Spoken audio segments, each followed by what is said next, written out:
Well, President Trump's illegal immigration crackdown is off to a fast start. Fox News has learned that in a 33-hour period between Tuesday morning and Wednesday night, ICE agents arrested over 460 migrants, many with long criminal histories. But these operations aren't just limited to Boston. They're taking place all over the country. Bill Melugin is getting an exclusive look at this massive, important operation in the sanctuary city of Boston. Live now to Bill. Well, Emily, we've heard officials here in Boston and in Massachusetts say repeatedly they are not going to cooperate with ICE or mass deportation efforts by the Trump administration. And ICE says, well, that's perfectly fine. You don't have to cooperate with us. We're still going to go into your city and we're going to do the job. And we were with ICE Boston yesterday for about 10 hours as we got to watch them firsthand carry out immigration enforcement. Take a look. Good morning, everyone. It's a frigid 5 degrees in the pre-dawn hours just outside of Boston, where this team of elite ICE officers is briefing on their targets for the day. We're going to be targeting some extremely violent offenders today. Within moments, the officers are on the move, with eyes on their first target. Looks like we got movement, target vehicle coming out. They quickly take him into custody. He's an MS-13 gang member wanted in El Salvador for aggravated murder. And he has an Interpol red notice out for his arrest. We are targeting very violent threats to our community. I'm not going back to Haiti. One of those threats is this illegal alien from Haiti. ICE says he's a gang member with 17 criminal convictions in recent years. Trump, you feel me? Yo, Biden forever, bro. Thank Obama for everything that he did for me, bro. ICE Boston quickly takes down its next targets, including this illegal alien from Brazil who has an Interpol red notice for armed robbery. This Salvadoran illegal alien charged locally with rape and released by a sanctuary jurisdiction. Señor, ¿cómo se llama? And this Dominican illegal alien charged with assault with a deadly weapon and heroin trafficking. Officers also arrested this Guatemalan MS-13 gang member facing gun charges. ICE says he was released from local custody just the day before. Their detainer request was ignored because of sanctuary policies. And in a sign of shifting priorities with the new Trump administration, this man, who was in the same apartment as the target, was also arrested after ICE determined he's also in the U.S. illegally. This is what ICE calls collateral. So you guys got your main target just now, but you got somebody else. What just happened? So our main target was released by a sanctuary jurisdiction, not honoring a detainer. That person was released back into the community, and when we went to go find him, he's with somebody else who was previously removed from the United States. So he's going to go today too. And that is exactly what Border Czar Tom Homan has warned would happen. When we find the bad guy, he's probably with others that are in the United States illegally.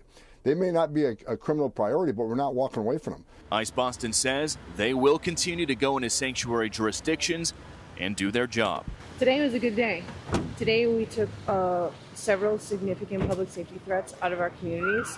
Unfortunately, a lot were released by sanctuary policies, but we're here to tell the Commonwealth and the rest of the country that we're going to find them whether they're released or not.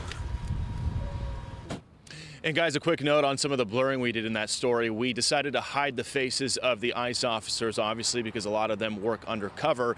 We also blurred some of the faces of the suspects if their cases are still pending, if they've been arrested but haven't been convicted yet. We also learned after we were done filming that ICE picked up another target on the other side of the city. This was a previously deported Honduran illegal alien who was arrested locally and is facing charges for raping a woman while holding a gun in her mouth, guys. Those are the kind of targets ICE is picking up out here.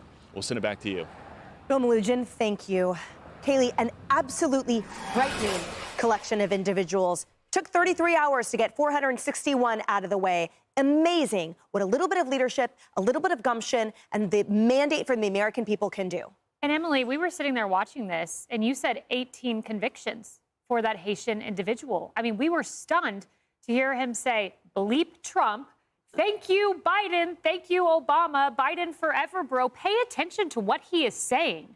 That Biden and Obama enabled someone with 18 criminal convictions to sit in our country without any sort of accountability.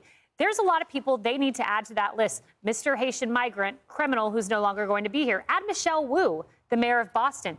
Add Brandon Johnson, the mayor of Chicago. Add Gavin Newsom, the governor of California. Democrats have enabled this. And what a smart move from this administration to put these images out there within 48 hours. Because I can tell you this, the media is trying to focus on crying immigrants whose CBP apps were canceled, their appointments were canceled. They're trying to find the collateral migrants who are swept up. Tom Homan said that would happen because Democrats are not being compliant. They're trying to find those stories. And the Trump administration says, here are the criminals that are going to make the next Laken Riley happen in this country. This is what we're doing, protecting women, girls, American citizens. And as Kaylee talks about the Laken Riley Act, Tom Homan warns these individuals, you will be arrested for, these collateral individuals, you will be arrested for resisting this.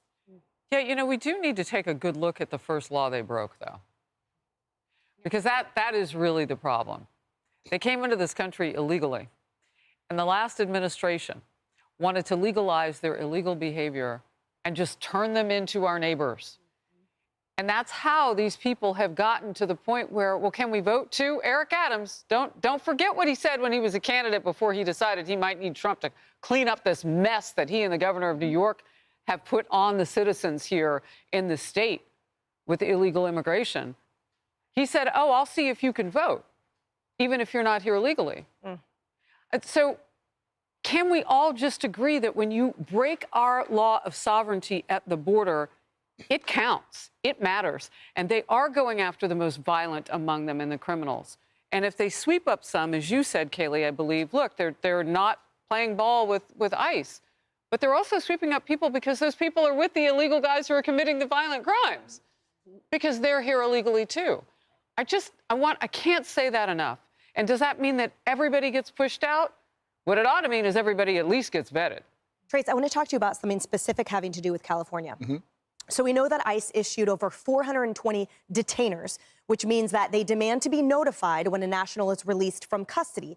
These ones that they're requesting are in custody for things like homicide, battery, rape, kidnapping, and the like. But they're in the city of San Jose, for example, when Miss Bambi Larson was murdered by an illegal immigrant who had 6 detainer requests from ICE. And that is why, in part, Michael Gates from Huntington Beach in your neck of the woods in Southern California is suing California, saying we are not a sanctuary city. You are hurting American citizens. So this is something that we're going to see reflected in these ongoing tensions now. But I see Tom Homan and the rest of the United States succeeding over this. And it's important to note that when you talk about Huntington Beach, it's in Orange County, and Orange County is a redder part of California. Not as red as it used to be, but remember, in the election, 11 counties in California went red. So it was a big deal, a big shift. California is not going to cooperate. Bill Melugin, nobody's done better work on this stuff than Bill Melugin when he was talking about in his script saying Boston is not going to cooperate. Yes, but Boston is also not resisting a lot of this stuff. They're not putting up any kind of resistance, which is a very good point,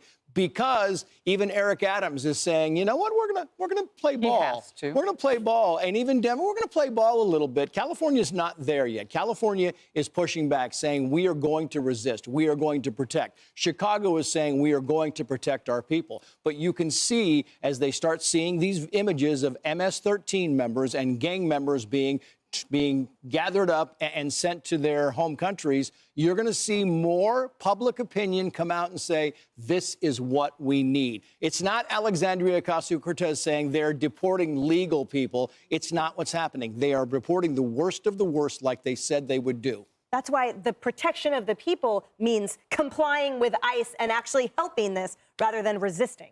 Well, and part of Bill Melugin's reporting, he commented on a woman, a neighbor, who, as they were bringing someone out, she yelled out of her window, "Thank you."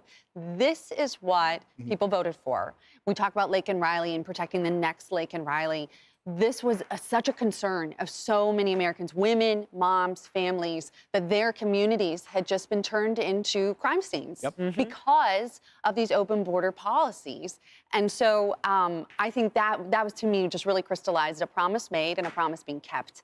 And I hope we see more of it. And I'm with you. I love that we're getting these images because that totally debunks the left's whole narrative on this. Yeah, and those lives can never be restored. Those injuries can never be repaired. That trauma is permanent. So now this is just the first step in hoping rectifying that.